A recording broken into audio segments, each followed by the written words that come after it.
règles de YouTube ont changé. Si tu aimes mes vidéos, abonne-toi. Clique sur s'abonner.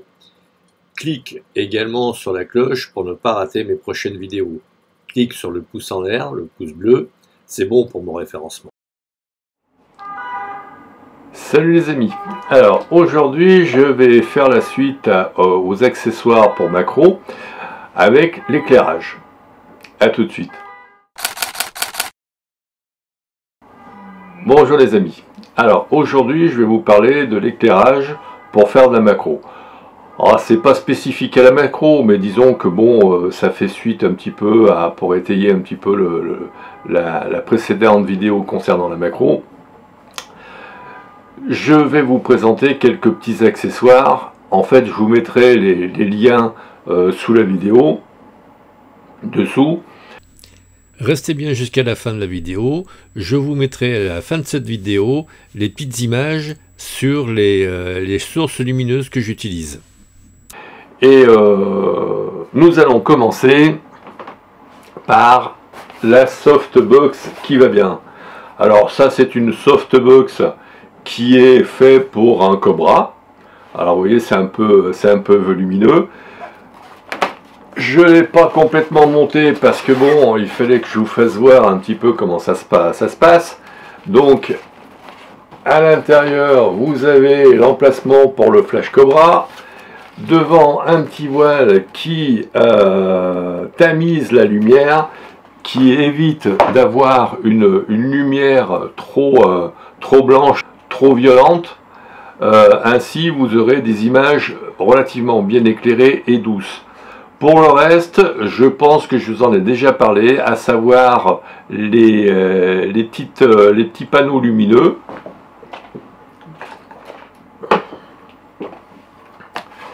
que voici, que voilou, voilà, avec la possibilité de diminuer ou d'augmenter le volume de lumière envoyé jusqu'à 10%, je crois. Voilà, 10%. Voilà, hop.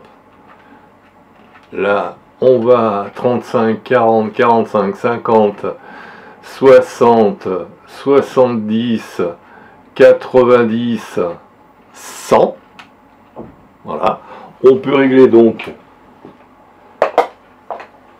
On peut régler l'intensité lumineuse à souhait. Personnellement, là, j'ai trois spots de LED qui m'éclairent, de façon à avoir un éclairage relativement homogène. J'ai deux petites sources lumineuses rectangulaires. Je vous mettrai les liens. C'est des Viltrox.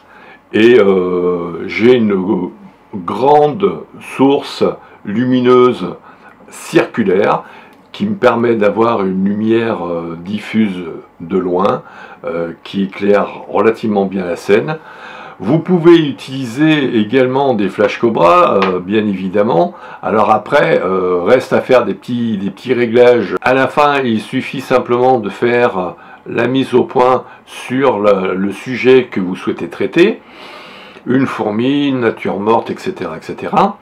Et de régler le flash en conséquence. Alors, éventuellement, vous mettez le flash en manuel pour mettre un 128e, un 64e de la puissance, un 32e, un 16e, etc., etc., de façon à avoir l'intensité lumineuse voulue. Par contre, pour photographier des petites bêtes, c'est pas forcément top, hein, parce que bon, il est bien évident que ou alors vous préparez votre terrain, vous préparez derrière une plante un petit pot d'eau avec beaucoup de sucre, de façon à ce que par exemple les abeilles, les guêpes, etc., tout ce qu'ils veulent viennent à proximité du sujet que vous avez déjà pré-choisi pour faire votre photo macro, et après il ne vous reste plus qu'à shooter, bien évidemment. Alors les accessoires qui vont bien, ce sont les trépieds, l'objectif macro, les bonnettes, etc. Je ne reviendrai pas, vous regarderez la vidéo que j'ai déjà précédemment mis en ligne. et puis reste la lumière.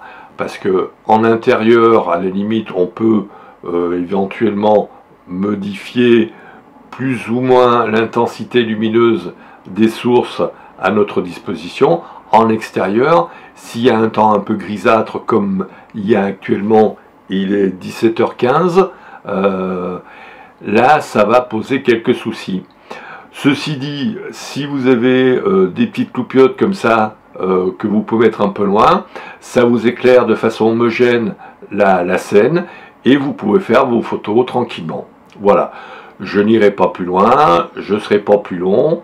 Je vous souhaite encore une excellente année, je vous souhaite de faire de très très bonnes photos et je vous dis à très vite. Merci de votre écoute, à bientôt.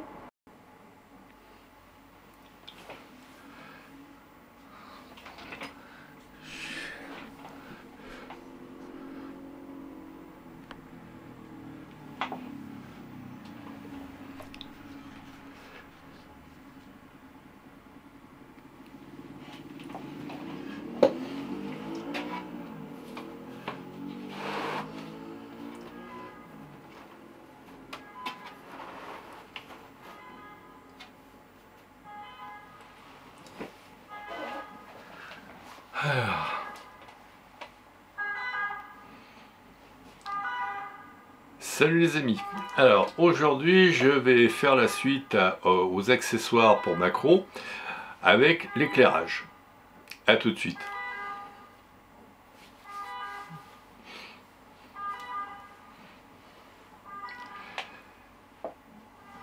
Bonjour les amis, alors aujourd'hui je vais vous parler de l'éclairage pour faire de la macro. Ah, c'est pas spécifique à la macro, mais disons que bon, ça fait suite un petit peu pour étayer un petit peu la précédente vidéo concernant la macro. Je vais vous présenter quelques petits accessoires. En fait, je vous mettrai les liens sous la vidéo, dessous. Et nous allons commencer par la softbox qui va bien. Alors ça c'est une softbox qui est fait pour un Cobra. Alors vous voyez c'est un peu volumineux. Je ne l'ai pas complètement monté parce que bon il fallait que je vous fasse voir un petit peu comment ça se passe. Donc à l'intérieur vous avez l'emplacement pour le flash Cobra. Devant un petit voile qui tamise la lumière, qui évite d'avoir une lumière trop blanche, trop violente. Ainsi, vous aurez des images relativement bien éclairées et douces.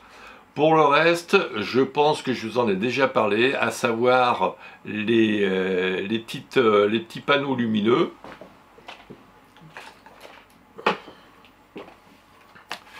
Que voici, que voilou, voilà, avec la possibilité de diminuer ou d'augmenter le volume de lumière envoyé jusqu'à 10%, je crois, voilà, 10%, voilà, hop, là on va 35, 40, 45, 50, 60, 70, 90, 100.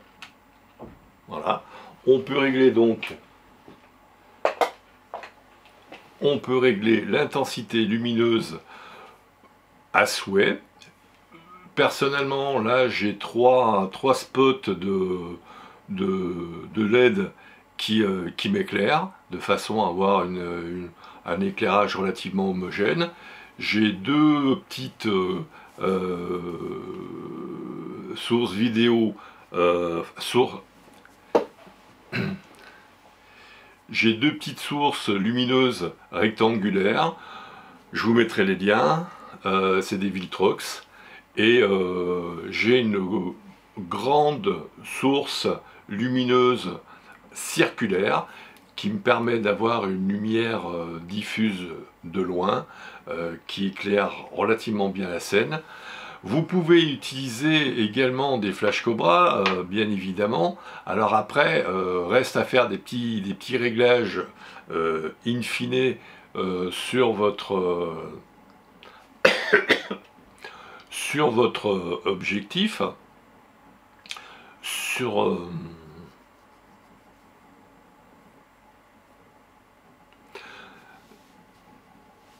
À la fin, il suffit simplement de faire la mise au point sur le sujet que vous souhaitez traiter, une fourmi, une nature morte, etc., etc., et de régler le flash en conséquence. Alors, éventuellement, vous mettez le flash en manuel pour mettre un 128e, un 64e de la puissance, un 32e, un 16e, etc., etc., de façon à avoir l'intensité lumineuse voulue.